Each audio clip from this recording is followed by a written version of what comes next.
کہ اللہ کے رسول علیہ السلام ایک جگہ سے جا رہے تھے، دو قبریں دیکھی تو کچھر بھی ڈکنے لگا. مفہوم پیش کر رہا ہوں. تو حضور علیہ السلام نے ایک ٹہنی توڑی درخت سے، دو ٹکڑے کر کے رکھ دیے اور فرمایا کہ جب تک یہ تر رہیں گے عذاب میں کمی ہوتی رہے گی. اور ان دونوں قبروں پر جو عذاب ہو رہا تھا کسی بڑی وجہ سے نہیں ہو رہا تھا. دونوں قبروں پر، ایک پر اس لیے عذاب ہو رہا تھا کہ وہ چگل خور تھا، اور دوسرے پہ اس لیے عذاب ہو رہا تھا کہ وہ پیشاب کے چھینٹے سے نہیں بچتا تھا. اس لیے پیشاب کے چھینٹے سے بہت بچو، احتیاط. کھڑے ہو کے پیشاب نہ کیا کرو. پیشاب کے بعد استنجا کرو، پانی لو، ڈھیلا لو، بیٹھ کے کرو استنجا. پیشاب کے چھینٹے سے قبر میں عذاب ہوگا. آخری بات کر دوں، ہے تو داستان بڑی طویل. جس نے دنیا میں ماں باپ کا دل دکھایا اس پر بھی عذاب قبر ہوگا. ماں باپ کو جیسے جملے کہے ویسے اس پر عذاب اس اعتبار سے. ایک مرتبہ کچھ بزرگوں نے اپنی کتاب میں، امام سیوطی نے لکھا، حضرت فقیہ ابو اللیث نے لکھا کہ چند لوگوں کا قافلہ جا رہا تھا، کیا دیکھا کہ ایک جھوپڑا ہے، وہاں پر قبر ہے. تو ایک شخص نکلتا ہے اور نکلنے کے بعد اس کا سر گدھے کی طرح ہے اور وہ چکر لگا کر کے گدھے کی آواز ڈھیچو ڈھیچو کرتا ہے.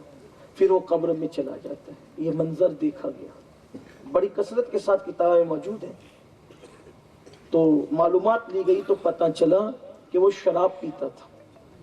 اور ماں جب اس کو نصیحت کرتی تھی تو ماں سے کہتا تھا کہ کیا گدھے کی طرح تو چلاتی رہتی ہے. ماں کو کہتا تھا کیا گدھے کی طرح چلا. تو اس کی ماں نے بتایا میرا بیٹا ہے، جب سے مرا اس کا یہ حال ہے. ماں باپ کا دل دکھاؤ گے تو عذاب ہے، بلکہ عذاب قبر تو اپنی جگہ. ماں باپ کا دل دکھانے والوں کا خاتمہ ایمان پر ہونا مشکل ہو جاتا ہے. مرتے وقت ان کی زبانوں پہ کلمہ جاری نہیں ہوتا. بے شمار واقعات ہیں. ماں باپ کا دل نہ دکھاؤ، تکلیف نہ پہنچاؤ. آج کل تو ماں باپ کو گھر کا کچرا سمجھا، اور اس میں بڑی معافی کے ساتھ گھر کی عورتوں کا بڑا دخل ہے. کیونکہ عورتیں سوچتی ہے کہ مجھے ساس سسر نہیں چاہیے. اس میں وہ شوہر کا ذہن سیٹ کرتی ہے کہ آپ کسی بھی طرح سے ان کو گھر سے باہر نکالو، دوسرا گھر دلاؤ، مکان دلاؤ. میں بہنوں سے کہتا ہوں، میں آپ کو برا نہیں کہتا برا کہنے بھی نہیں. آپ میری بہن ہے، اسلامی رشتے سے میری بہن بڑا مقدس رشتہ ہمارا آپ کا ہے. لیکن آپ سے بات کہتا ہوں، اگر تمہارا شوہر ہے تو شوہر تمہاری جنت ہے. تو تم اپنی جنت کے قریب رہنا چاہتی ہو اور پھر اپنے شوہر کو اس کی جنت سے دور کرنا چاہتی ہو.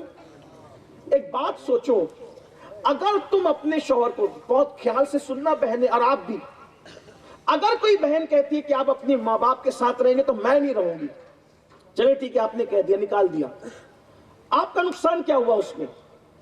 جو عورت اپنے ماں باپ، اس کے شوہر کو اس کے ماں باپ سے جدا کر دے، اس عورت کا نقصان کیا ہے؟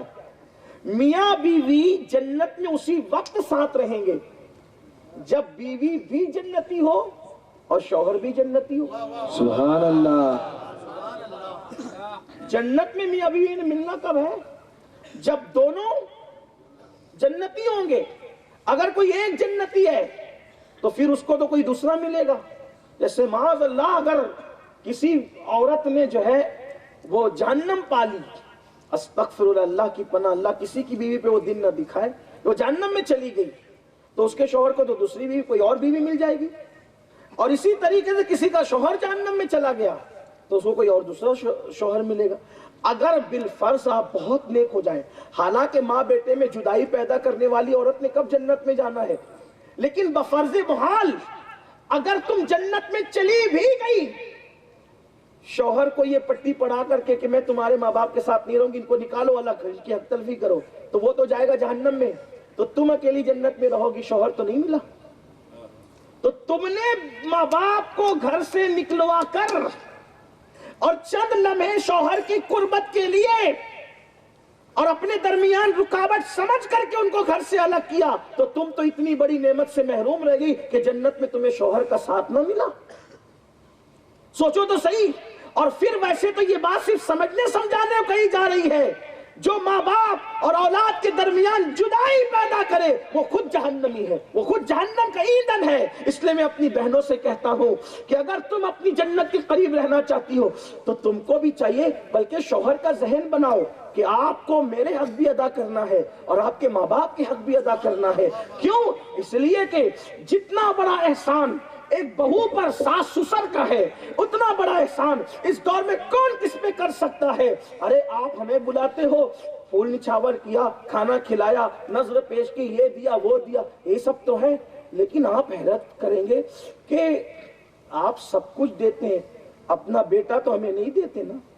لیکن آپ کے ساس سسر نے آپ کو جب لانا چاہا تو اتنا اہتمام سے پیر کو بھی نہیں لاتے جتنا اہتمام سے بہو کو لاتے ہیں۔ سبحان اللہ۔ کئی دن پہلے سے انتظام ہو رہے ہیں، منڈپ لگے گا، کھانا ہوگا، یہ ہوگا وہ ہوگا، ہلدی ہوگی، مہندی ہوگی، پتہ نہیں کیا کیا کرتے، جو جائز وہ جائز، جو ناجائز وہ ناجائز، اب اس پہ کوئی تبصرہ نہیں کرتا، لیکن پھر بلایا کتنے اہتمام سے، دلہن جوڑا پہنا کر اتنی عزت سے بلایا، حتیٰ کہ اپنا گھر کا خاص کمرہ تمہیں دیا، جوان بیٹا کر کے تمہارے حوالے کیا، اور تم نے یہ دن دکھایا کہ جس نے اپنا خاص کمرہ دیا اسی کو گھر سے باہر کر دیا۔